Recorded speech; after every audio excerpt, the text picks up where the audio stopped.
नमस्कार, आप देख रहे हैं आर हरियाणा न्यूज़ और मैं हूं आपके साथ कमलदीप। इस वक्त हम सिरसा के लघु सचिवालय के बाहर मौजूद हैं। जैसा कि आप लोगों को पता है कि किसान जो है वो काफ़ी लंबे समय से जो है वो अपनी मांगों को लेकर संघर्ष करते आ रहे हैं। 15 गाँव के किसान जो थे वो माइनर को लेकर जो है वो काफ़ी टाइम से प्रदर्शन कर रहे थे। जो भाजपा के कार्यकर्ता जगदीश चोपड़ा और जिला अध्यक्ष निकासा सिहाग जो है वो आज यहाँ पर मौजूद है। वहीं आपको बता दें कि किसान जो है वो आज धरना प्रदर्शन खत्म करने वाले। आइए हम किसानों से और भाजपा के कार्यकर्ता से बातचीत करते हैं। हासिल की है, कैसे हासिल हो पाया ये सब? जैसे कि हमेशा से ही हरियाणा सरकार का एक मंतव्य रहा, पहले दिन से ही भारतीय जनता पार्टी की सरकार जब बनी तो हमारे माननीय पूर्व में सीएम श्री मनोहर लाल जी ने एक बात कही थी, सबका साथ सबका विकास, हरियाणा एक हरियाणवी एक। तो ये जो उनका एक नारा था वो नारे के लिए नहीं था, वो वाकई उनको इन्होंने सिद्ध करके दिखाया कि उनके लिए हरियाणा जो है वो एक परिवार है और परिवार के नाते और किसान के नाते किसान की जो ज़रूरत है उसको पूरा करना ये उनका मेन उद्देश्य है। और निरंतरता से जो कार्य भारतीय जनता पार्टी की सरकार में हुए वो किसानों के हित के लगातार कार्य हुए। इसी तरह से जो दिक्तानिया और सलारपुर बबूर माइनर है, इसका काम भी बहुत लंबे समय से पेंडिंग चल रहा था, जिसको शुरू भी भारतीय जनता पार्टी की सरकार के दौरान किया गया, लेकिन कुछ टेक्निकल कारणों की वजह से इसमें देरी हुई। और इसी 29 तारीख को हीरा सिंह जी हमारे साथ हैं, जिन्होंने लंबे समय तक इस संघर्ष को जारी रखा।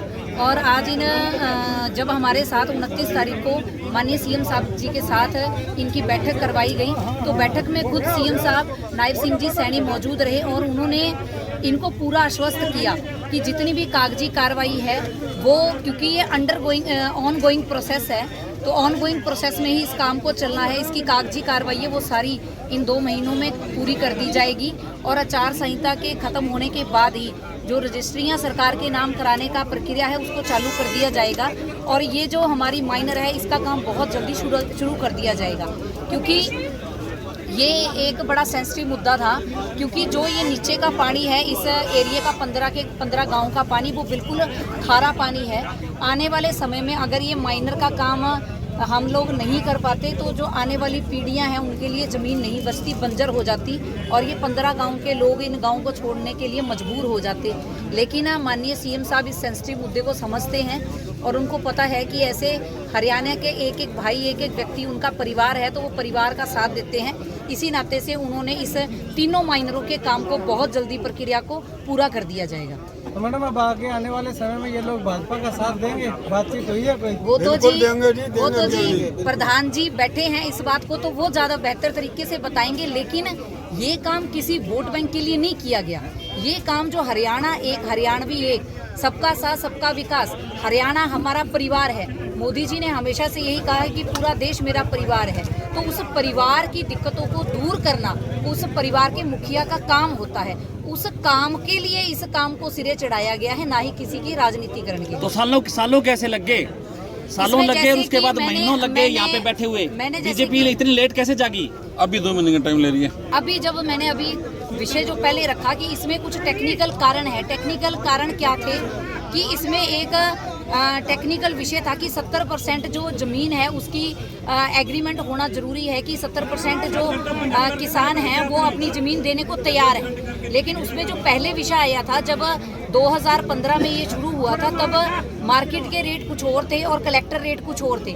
कलेक्टर रेट के ऊपर इसको एग्री कर दिया गया था, लेकिन बाद में किसान भाइयों का ये विषय उठ के आया कि जी हमें कलेक्टर रेट नहीं, हमें मार्केट रेट के ऊपर इस पर काम करना है। तो अब मार्केट रेट जो किसान भाइयों के हितों के अंदर रखते हुए और जो उनकी आवाज़ थी उसको पूरा किया गया है। और इसमें कहीं ना कहीं देरी की वजह हम खुद भी, मैं एक मतलब कि भाजपा की जिला अध्यक्ष के नाते नहीं, एक किसान के नाते एक बात कहूँगी कि इसमें देरी की वजह हम खुद भी रहे, क्योंकि हम में से ही कुछ ऐसे परिवार हैं जो अभी तक भी उस ज़मीन के जो अक्वायरमेंट की ज़रूरत है वो ज़मीन सरकार को चाहिए उसके ऊपर एग्री नहीं हो रहे थे। और सबसे पहले जो प्रयास था वो यही चल रहा था कि ये भाईचारे के नाते ये ज़मीन एक्वायरमेंट में आ जाए और उसको उनका जो वो रेट मांग रहे हैं उसी हिसाब से इसको एक्वायर कर लिया जाए और ज़मीन को ले लिया जाए। और बाकी इस विषय में सारा विषय हमारे हीरा सिंह जी हैं जो लंबे समय से इस कार्य के पीछे लगे हुए हैं, वो इस कार्य को लंबे समय से देख भी रहे हैं और वो आपको बेहतर तरीके से इस विषय को बता भी देंगे कि देरी का कारण क्या रहा। एक सवाल और है कि मनोहर लाल की गारंटी तो पूरी नहीं हुई, इस बात की क्या गारंटी है कि नायब सिंह सैनी की गारंटी पूरी हो जाएगी?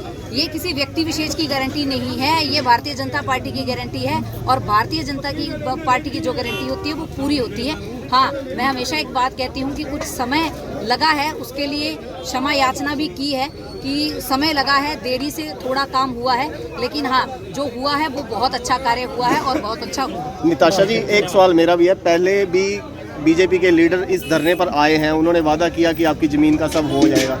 कहीं अब आप लोग आए, कहीं ऐसा तो नहीं फिर दोबारा इन लोगों को फिर बैठना पड़ जाए? परमात्मा की कृपा से और आप सबके आशीर्वाद से जो काम हाथ में लिया है उसको सिरे चढ़ाया है, ये सब आपका आशीर्वाद रहा है और इस काम को भी 100% सिरे चढ़ाएंगे। बिल्कुल निश्चित रूप से पिछले 2 महीने से हमारे साथी, हमारे सभी बुजुर्ग, हमारे भाई किसान आंदोलन पिछले 2 महीने से यहाँ पर चल रहा था। निश्चित रूप से हम भी इनके संघर्ष के साथ लगातार इनके लिए कार्य कर रहे थे।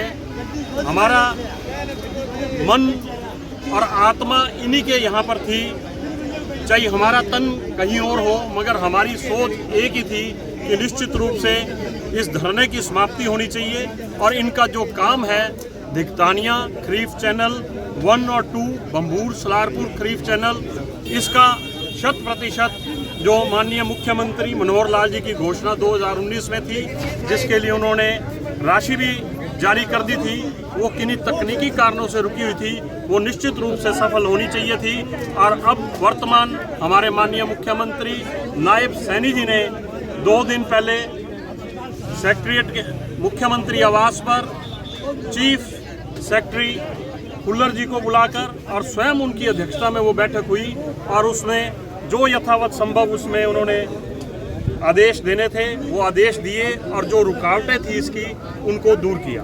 खरीफ चैनल का काम चुनाव आचार संहिता खत्म होने के बाद होगा। उसके अंदर अभी आप सभी के सामने भी बताया कि जो भी टेक्निकल्स की 1-2 बातें हैं वो ख़त्म होते ही निश्चित रूप से वो धरातल पर शुरू होगा। और वैसे भी आप सबके संज्ञान में करा दूं, क्योंकि यह घोषणा पहले की है और पहले की घोषणा के अंदर जो भी कार्य हो उसमें चुनाव आचार संहिता नहीं आती। चड्ढा जी, अगर बात करें तो 2 महीने तक लगातार धरना चला, तो अभी आपने कहा कि मन यही था, तन कहीं और था, तो तन को यहाँ पे आते आते 2 महीने कैसे लगे? तन बिल्कुल, तन भी यही था।